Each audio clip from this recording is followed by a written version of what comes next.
Hello engineers, जोहार।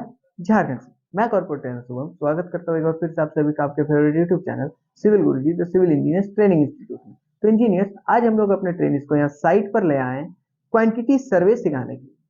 Quantity survey एक ऐसा टॉपिक जिसका जरूरत हर एक साइट इंजीनियर को पड़ता है। उन्हीं टॉपिक को पहले हमारे ट्रेनर्स ने क्लास में अच्छे से सीखा, समझा और जाना, और उसके बाद आगे अभी साइट पे इन सारी चीजों को परफॉर्म करने, ताकि साइट पे आके वो लोग कैलकुलेट करके देख सके कि जो चीज उन लोगों ने थ्योरेटिकली क्लास में सीखा उन सारी चीजों को प्रैक्टिकली इंप्लीमेंट किया जा सकता है कि नहीं। उसी सिलसिले में आज ये लोग आए हैं हमारे साथ एक बिल्डिंग में, और इस बिल्डिंग में एक रूम का ये लोग सारे आइटम्स को सॉल्व करने वाले हैं। अब बात करेंगे क्या क्या आइटम ये लोग सॉल्व करने वाले हैं, तो यहाँ पे ये लोग कंक्रीट वर्क सॉल्व करने वाले हैं। कॉलम में लगने वाला कंक्रीट, बीम में लगने वाला कंक्रीट, साथ ही साथ स्लैब में लगने वाला कंक्रीट। उसी के साथ ये लोग ब्रिक वर्क भी सॉल्व करने वाले हैं कि मेरा जो वॉल्स में ब्रिक वर्क लगा है, उन सारे ब्रिक वर्क को कैसे करके कैलकुलेट करेंगे, उसमें से नंबर ऑफ ब्रिक्स कैसे निकालेंगे, मोटार कैसे निकालेंगे, साथ ही सीमेंट एंड सैंड कैसे निकालेंगे।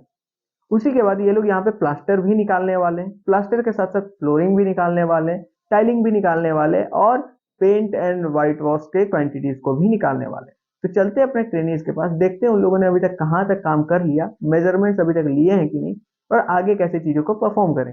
तो बने रहिएगा लास्ट तक, ताकि आपको भी ये सारी चीजें देखने को और सीखने को भी। चलते हैं अपने ट्रेनिज के पास। तो क्या हो रहा है, इधर आ जाओ।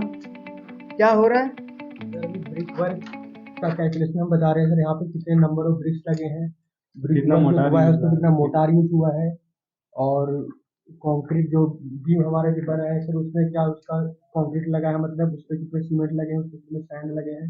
ये सब पूरा कैलकुलेशन कर रहे हैं सर। इन सारी चीजों का कैलकुलेशन आप लोग कर रहे हो। तो अभी तक क्या क्या कर लियो, ब्रिक वर्क कर लियो पूरा? हाँ सर, ब्रिक वर्क पूरा कंप्लीट हो चुका है ब्रिक सर। वर्क कंप्लीट हो चुका। अब क्या करने वाले थे? अभी देखा मैंने डोर का अब इसके मेजरमेंट ले बाद रहे हो, सर डिडक्शन। डिडक्शन करने वाले हो। अच्छा, चलो ठीक है। तो मैं कुछ कुछ चीजें आपसे पूछूंगा इन्हीं सारी टॉपिक से रिलेटेड। तो सबसे पहले तो ये बताओ कि आप लोगों ने क्वांटिटी सर्वे यहाँ पे आने से पहले सीखा था क्या? यहाँ से आने से पहले क्वांटिटी सर्वे नहीं सीखा था सर हमने। कुछ पता था उसके बारे में?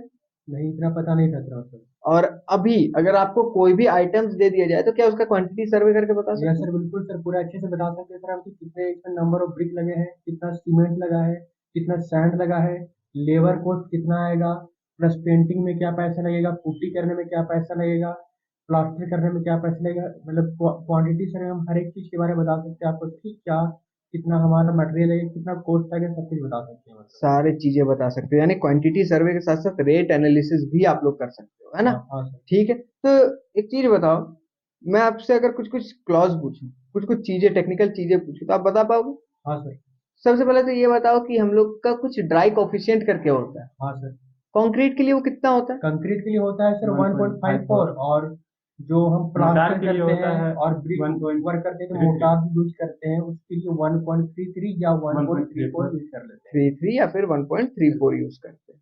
ठीक है। तो ये जो होता है, ये क्यों इतना, मतलब ये क्यों आया, क्यों ये कंप्रेसिबिलिटी? सर ये इसलिए आया है सर क्योंकि सर जैसे कि मान लेता हूँ अगर ये कंक्रीट है और उसके बाद सैंड है और सीमेंट है, तीनों अगर ड्राई अगर फॉर्म में है तो ज्यादा एरिया कॉम्पैक्ट करेगा, ज्यादा एरिया वो एक्वायर करेगा। और उसमें जब हम सैंड वाटर डालते हैं सर, उसमें डालते हैं तो उसका एरिया काफी कम हो जाता है। क्यों कब होता है? कम इसलिए होता है क्योंकि जो वर्ड्स रहते हैं उसके वो अंदर फिल में हो वो जाता सारे फिलअप हो जाते हैं वाटर की वजह से। इस वजह से उसके एरिया आफ्टर जो वाटर डालने के बाद उसके एरिया कम हो जाता है, इसीलिए ड्राई कोफिशिएंट को हम कंक्रीट के वर्क में 1.54 ले लेते हैं, और मोटार और प्लास्टर के वक्त पर हम 1.33 या 1.34 ले लेते हैं। 1.33 या फिर 1.34 ले लेते हैं। ठीक है, बहुत अच्छा। हमको ये बताओ, ये जो कंप्रेस होता है ना, हम्म। कंप्रेसिबिलिटी जिसको बोलते हैं कंक्रीट का, वो कितना परसेंटेज से कितना परसेंटेज तक कंप्रेसिबिलिटी होता है? वैरी कितना टू कितना परसेंट करता है, जिसके आधार पे हम लोग 1.54 लेते हैं, उसका ये परसेंटेज होता कितने से है कितना होता है? 52 से 56% तक होता है। 52 से लेकर 56% तक उसका कंप्रेसिबिलिटी होता है। और हम लोग कंप्रेसिबिलिटी का ड्राई कॉफिशिएंट को निकालते हैं, और वो आता है मेरा है। 1.54। ठीक है। तो जब हम लोग रेट एनालिसिस के बारे में अब कुछ पूछते हैं, तो जब हम लोग रेट एनालिसिस करते हैं तो उस समय रेट एनालिसिस में किन किन चीजों को इंक्लूड करते हैं? क्या सिर्फ मटेरियल का कॉस्ट को इंक्लूड करते हैं क्या? नहीं सर, लेबर का कैरियर्स को भी उसमें रेट एनालिसिस करने के लिए तो सर सबसे पहले हमें एक 1 मीटर क्यूब या 1 मीटर स्क्वायर एक यूनिट के लिए पहले हमें निकालना पड़ता है सर। एक यूनिट के लिए यूनिट हमें निकालना पड़ता है कि सीमेंट क्या लगेगा, सैंड क्या लगेगा, एग्रीगेट क्या लगेगा, प्लस इस पे कैरेज का क्या अमाउंट लगेगा, कैरेज सीमेंट के कैरेज में क्या पैसा लग जाएगा, एग्रीगेट के कैरेज करने में क्या पैसा लगेगा, सैंड के कैरेज करने में क्या पैसा लगेगा। इसके बाद सर हम लेबर की इफिशियंसी को भी काउंट करते हैं कि जो हेड मेसन है उसकी इफिशियंसी क्या है, मेसन की इफिशियंसी क्या है, कूली की इफिशियंसी क्या है, बेल्डार भिस्ती की इफिशियंसी क्या है सर। तो इफिशियंसी निकल जाता है, उसके बाद सर हम इसको हम रेट एनालिसिस करते हैं यूनिट यूनिट एरिया के लिए या यूनिट मीटर वॉल्यूम के लिए। तो इसमें जैसे कि आपने बताया कि इसमें आप लोग मटेरियल्स को भी कंसिडर करते हो, कैरेज को भी कंसिडर करते हो, लेबर्स के एफिशिएंसी को भी कंसिडर करते हो। तो इन सारे चीजों को कंसिडर करने के बाद हम लोगों को ये पता चल जाता है कि कितना खर्चा आने वाला है। लेकिन इसमें आपने तो ये नहीं बताया कि आपने इक्विपमेंट नहीं लेते, तब तो वो तो गलत हो जी गया। बिल्कुल सर, इक्विपमेंट में भी 1% इक्विपमेंट चार्ज आता है 1% सर, एक्स्ट्रा चार्ज वाटर में भी वाटर 1% चार्ज आता है, कॉन्ट्रैक्ट जीएसटी में सर जीएसटी में 0.1405 से 0.1405 मल्टीप्लाई करना पड़ता है, कॉन्ट्रैक्टर और ओवरहेड चार्जेस 15% होता है, और अगर कोई गवर्नमेंट प्रोजेक्ट है तो उसमें सीएस को भी 1% इंक्लूड कर दिया जाता है। वाह, मतलब आपको सब कुछ ऐड करके फाइनल निकाल लेते हो जो कि वर्किंग कंडीशन का होता हाँ है ना? उसमें आपने इलेक्ट्रिसिटी भी निकाल लेते हो, आप वाटर चार्जेस भी ऐड कर देते हो, कॉन्ट्रैक्टर जीएसटी भी कर देते हो। आपने एक चीज बताया, contractor profit and overhead charges, क्या होता है क्या ये? सर, जैसे मान लेते जो भी उसमें आया मतलब टोटल जो भी कंस्ट्रक्शन करने में जो भी पैसा आया तो उस पैसे का contractor profit and overhead charges, अब कॉन्ट्रैक्टर का जो प्रॉफिट होगा उसी 15% में से कॉन्ट्रैक्टर अपना प्रॉफिट रहेगा, और ओवरहेड चार्जेस में कुछ लोग को सैलरी देना पड़ता होगा, जो लोग उसमें काम कर रहे होंगे मतलब उन लोग की सैलरी भी जाती हो सकती है, इंजीनियर की सैलरी वहां से जाती होगी वो 15% में से, या 8% कॉन्ट्रैक्टर प्रॉफिट लेगा, 8% इंजीनियर प्रॉफिट लेगा, या 10% कॉन्ट्रैक्टर प्रॉफिट लेगा, हो सकता है 5% इंजीनियर प्रॉफिट लेगा। इंजीनियर प्रॉफिट या फिर overhead overhead charge? Charges, overhead overhead charge में क्या सिर्फ इंजीनियर का सैलरी या फिर इंजीनियर का प्रॉफिट आता है और कुछ नहीं आता?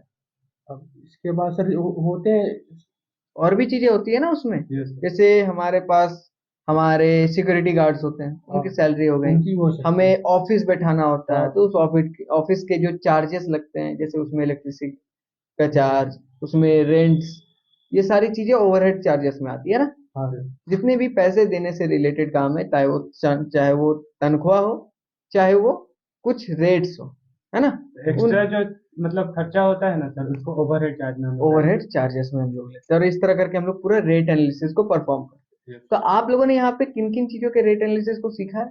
आज इस कॉम्पिटिटिव जॉब मार्केट में जहां जॉब पाना मुश्किल है, वहीं सिविल गुरुजी से ट्रेंड इंजीनियर्स अच्छी करियर ग्रोथ कर रहे हैं, क्योंकि सिविल गुरुजी की ऑनलाइन ट्रेनिंग डिजाइन की गई है इंडस्ट्री स्टैंडर्ड्स के हिसाब से, जहां आप एक्सपर्ट ट्रेंड के साथ सीखते हैं एस्टिमेशन निकालना, सर्वेइंग करना, क्यूएस एंड आरए निकालना, बीबीएस निकालना, bill banana, contract and tendering के साथ और भी इंपॉर्टेंट स्किल्स आपके टाइम शेड्यूल की फ्लेक्सिबिलिटी के हिसाब से और इंडिया के सबसे अफोर्डेबल कॉस्ट में भी। तो अभी फोन उठाओ और कॉल लगाओ 9111001234 पर, और वीडियो के डिस्क्रिप्शन में जाके अधिक जानकारी भी ले। रेट एनालिसिस सर हमने सबसे पहले सीखा था सर ये ब्रिक वर्क सीखा हमने सर। ब्रिक वर्क, उसके पहले हमने सीखा था कंक्रीट वर्क, बीम के लिए सीखा था हमने, कॉलम के लिए सीखा था हमने, उसके प्लास्टर के लिए सीखा सर हमने, उसके बाद सर फिर पेंटिंग के लिए सीखा, फिर फ्लोरिंग के लिए सीखा, फिर पुट्टी के लिए सीखा, फिर आउटर पेंटिंग के लिए सीखा, इनर पेंटिंग के लिए सीखा हमने सर। मतलब जो बिल्डिंग में जितने भी होते हैं कंस्ट्रक्शन है उसके रिगार्डिंग हर एक चीज का हमने रेट एनालिसिस और क्वांटिटी सर्वे हम सीख चुके हैं। मतलब हर एक आइटम का सीख चुके हैं, साथ में फ्लोरिंग के भी सीखा है ना, टाइल्स हाँ को कैसे सर। निकाला जाता है। हाँ। ठीक, तो अगर मैं कुछ कुछ चीजें पूछूं, जैसे कि मैं आपसे ये जानना चाहता हूँ कि जो हमारा प्लास्टर होता है उसमें अलग अलग थिकनेस होता है, तो हाँ। कितने एमएम का थिकनेस हम लोग कहाँ पे यूज करते हैं? सर कंक्रीट वर्क जो होता है उसमें 6 mm का थिकनेस देते हैं, और जो वाल होते हैं वाल में इनर वाल में 12 mm का थिकनेस देते हैं, आउटर में स्मूथ सरफेस इधर स्मूथ सरफेस है वहाँ पे 12 mm, जहाँ पे रफ सरफेस है वहाँ पे 15 mm, और आउटर सरफेस में तो 15 mm ही देते हैं सर। मतलब आउटर में 15 ही देते हैं।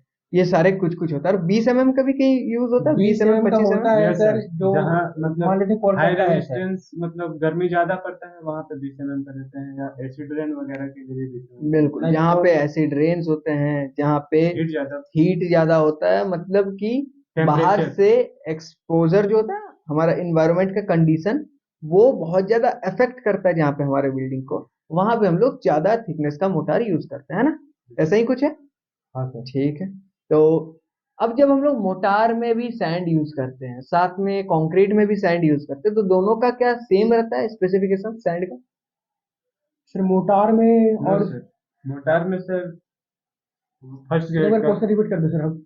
मैंने ये पूछा कि जो सैंड हम लोग यूज करते हैं कंक्रीट में, हाँ। क्या वो सेम सैंड हम लोग मोटार में भी यूज करते नहीं हैं? सर, डिफरेंट यूज करते हैं। डिफरेंट यूज करते हैं, हाँ। कहाँ पे कौन सा यूज होता है? सर जो हम कंक्रीट वर्क में यूज करते हैं सैंड सर, उसमें हम जो सैंड की जो थिकनेस होती है सर वो थोड़ी ज्यादा होती है, मतलब उसकी फाइन सैंड नहीं होता सर, वो ग्रुप 1 और 2 में आता होगा सर, मतलब वो zone one zone one two का में, होता है जोन और 1 टू और 2 का में होता आता है। बट जो हम ब्रिक वर्क में यूज करते हैं और जो ये प्लास्टरिंग में जो यूज करते हैं वो जोन 4 का यूज करते है। हैं। जोन 4 का यूज करते हैं। ये जोन 1 जोन 2 जोन 4 है क्या ये?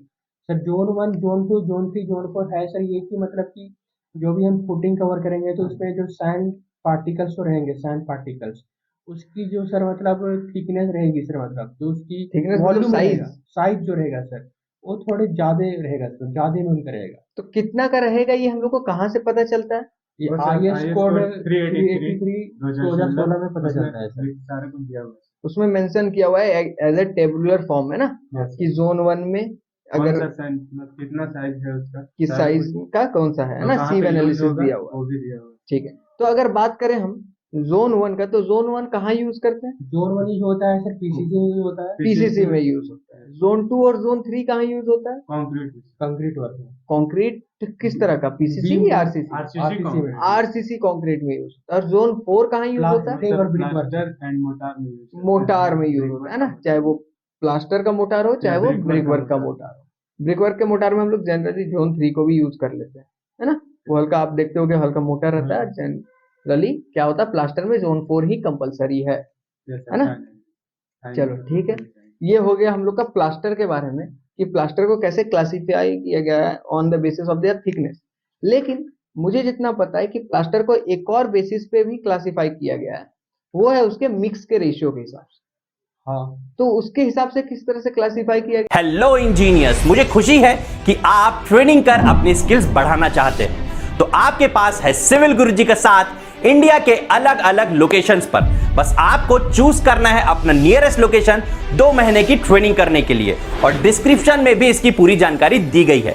आप 9111001234 पर भी कॉल करके हमारी टीम से बात कर सकते हैं, क्योंकि लिमिटेड सीट्स ही अवेलेबल हैं। सर, जो मतलब 5 mm की दीवार पे अगर जो हम लोग 100 mm की दीवार में जो प्लास्टर करते हैं सर, उसी मोटार यूज होता है। रिच और रिच मोटार, मतलब हो गया सर 1:3, 1:4, ये हो गया रिच मोटार। ये 1-4 क्या है, 1-3 मतलब क्या है? 1:4 और bag 1:3 ये हो गया सीमेंट में sir, 1 part 3 of bag cement and 3 part of sand. Sand लगेगा। ऑफ सैंड 1:3, ये हो गया रिच मोटार। और क्या क्या मोटार होता है? और मॉडरेट होता है सर, इकोनॉमिकल मोटर होता है, इकोनॉमिकल मोटार, उसमें कौन से रेशियोज आते हैं? 1:5 का रेशियो होता है सर इसमें। 1:5। और कोई रेशियो होता है कि 1:5, 1:6, 1:6? कोई भी ले सकते हैं। और उसके बाद और कौन से होते हैं? उसके साथ बैड मोटर होता है। Poor motor. हाँ, पुअर मोटर। बैड मोटार कहाँ से आ नहीं, गया? Poor motor. पुअर मोटार ना, तो उसमें पुअर मोटार 1:7 से 1:8 तक लिया जाता है। 1:7 से लेकर 1:8 तक। ये poor motor sir normally use होता है सर, जैसे मान लो रोड के साइड पे होता है सर, मान लेते कभी किसी व्हीकल ने अपना गाड़ी कंट्रोल नहीं कर पाया और उसका एक्सीडेंट हो गया, तो अगर वहाँ पे रिच मोटार यूज कर देंगे अगर उस वाल में, तो उसका एक्सीडेंट बहुत खतरनाक तरीके से होगा। हाँ, बट पुअर मोटार रहेगा तो उसका एक्सीडेंट होने के चांसेस कम हो जाते हैं। यानी कि हम लोग जो रोड के साइड में क्रैश बैरियर्स बनाते हैं ब्रिक वर्क के हेल्प से, है ना, वहां पे जो मोटार यूज होता है वो यूज होता है मेरा पुअर मोटार। ऐसा क्यों होता है? ताकि उस पे जब इम्पैक्ट आए, गाड़ियों तो वो का टूट जाए। इम्पैक्ट आए, तो वो टूट जाए। और सर इसको यूज करते कंस्ट्रक्शन साइड में कुछ टेम्परेरी बेसिस पे कुछ अगर हट बनाते हैं ये मटेरियल को रखने के लिए, तो उसमें भी पुअर मोटार यूज किया जाता है। उसमें भी क्योंकि पुअर मोटार। एक टाइम के बाद उसको भी तोड़ना ही है, तो पुअर मोटार इसमें यूज हो जाता है। चलो बहुत अच्छा, आपने मतलब प्लास्टर के बारे में भी बहुत अच्छे से सीख लिया। अच्छा, ये प्लास्टर में कुछ डिडक्शन क्राइटेरियाज भी होते हैं, यस होते हैं ना यस डिडक्शन क्राइटेरिया, क्या क्या होता है? पहले तो ये बताओ कि टोटल कितने केस है? ठीक है। 3 केसेस है। पहला केस क्या बोलता है? पहला केस सर याद करो, कितना से कितना मीटर स्क्वायर ओपनिंग एरिया है? 0 से 0.3 0 से 0. नहीं 0 से 3 तक 0.3 नहीं, 0 से तो ठीक बोले, याद करो 0 से 3.5 नहीं, 3 पॉइंट इतना ज्यादा हो जाएगा। 0.5, 0 से 0.5। सर वो दिमाग में थोड़ा सा चलो ठीक है, बताओ। आप लोग को बताया गया था ना ये चीज। अच्छा चलो ये बताओ कि ये जो 3 केसेस है, ये 3 केस कहाँ से आया, मतलब किस आईएस कोड में दिया हुआ है? ये sir IS code 1200 IS code 1200, उसका पार्ट कौन सा? पार्ट सर प्लास्टिक कितना पार्ट है? 3 नहीं, part 12। Yes sir IS 1200 part 12 12 plaster के लिए है ना। तो उसमें केस मेंशन किया, मैं आप लोग को फिर से एक बार रिवाइज करा देता हूँ, ठीक है। पहला केस, जब हमारा ओपनिंग एरिया 0 मीटर स्क्वायर से लेकर 0.5 मीटर स्क्वायर तक रहता है, तब हम लोग उस केस में एज पर आईएस कोड कोई भी डिडक्शन नहीं करते हैं, यानी हमारा डिडक्शन होता है 0%, ठीक है। उसी तरह जब हम लोग का जो सेकेंड केस है एज पर आईएस कोड, वो हमें बोलते हैं कि अगर हम लोग का ओपनिंग एरिया 0.5 मीटर स्क्वायर से लेकर 3 मीटर स्क्वायर तक रहता है, तो उसमें हम लोग 50% डिडक्शन करते हैं, और साथ में जो area of seal jam and soffit होता है उसको हम लोग ऐड नहीं करते, क्लेम नहीं करते, ठीक है। जो हम लोग का थर्ड केस होता है, उसमें हम लोग को आईएस कोड बोलता है कि जब हम लोग का area, opening area 3 metre square से ज्यादा होता है, तब हम लोगों को 100% डिडक्शन करना पड़ता है, और साथ में एरिया ऑफ सिल जैम एंड सोफिट, उन सबको भी अलग से कैलकुलेट करके क्लेम करना होता है। अब ये सिल जैम सोफिट क्या होता है? तो जैसे यहाँ पे दिख रहा होगा, मैं व्यूअर्स को भी दिखाऊंगा, यहाँ पे एक विंडो है ना। इस विंडो का ये जो पार्ट है इसको सिल बोला जाता है, जो ये पार्ट है इसको जैम बोला जाता है, और ये जो ऊपर का पार्ट है उसको सोफिट बोला जाता है। तो इसे कहते हैं सील जैम सोफिट। जब तीसरा केस आता है हमारा, तब उसमें हम लोगों को इन तीनों को भी अलग से निकाल के उसको भी क्लेम किया करना पड़ता है ना। अब याद आ गया? चलो ठीक। हाँ, एस्टिमेशन के वक्त ही हम लोग ये सब पढ़े थे, याद है ना। कैलकुलेशन के कारण दिमाग इधर उधर नहीं करना है ना, साथ में सबको रिवाइज करते हुए चलना है। ठीक है, तो आप लोग ब्रिकवर्क तो निकाल लिए हो, अब आप लोग का बारी है कंक्रीट निकालने का। तो कंक्रीट निकालो और बताओ मुझे कि कंक्रीट कितना आया है, ठीक है। तब व्यूअर्स से एक बार कर लेते देखो इंजीनियर ट्रेनिंग तो साइट पे आके कितने अच्छे तरीके से सब कुछ आपको एक्सप्लेन कर रहे हैं। अगर आप भी चाहते हैं इन सारी चीजों को सीखना, हमारे साथ आके साइट पे इन सारी चीजों को परफॉर्म करना, तो देरी मत करो, तुरंत फोन उठाओ और कॉल लगाओ 9111011234 पे, और आ जाओ हमारे पास ट्रेनिंग करने के। मैं corporate trainer Shubham Ranchi branch में आपका इंतजार कर रहा हूँ, आपको आपके करियर के उन ऊंचाइयों पे पहुंचाने के लिए जहाँ के आप हकदार हो। देरी मत करो, तुरंत फोन उठाओ, कॉल लगाओ और आ जाओ हमारे पास ट्रेनिंग। मिलेंगे किसी अगले वीडियो में किसी अगले टॉपिक के साथ, कभी कुछ सिखाते हुए, कभी कुछ बताते हुए। तब तक के लिए जय हिंद, जय भारत।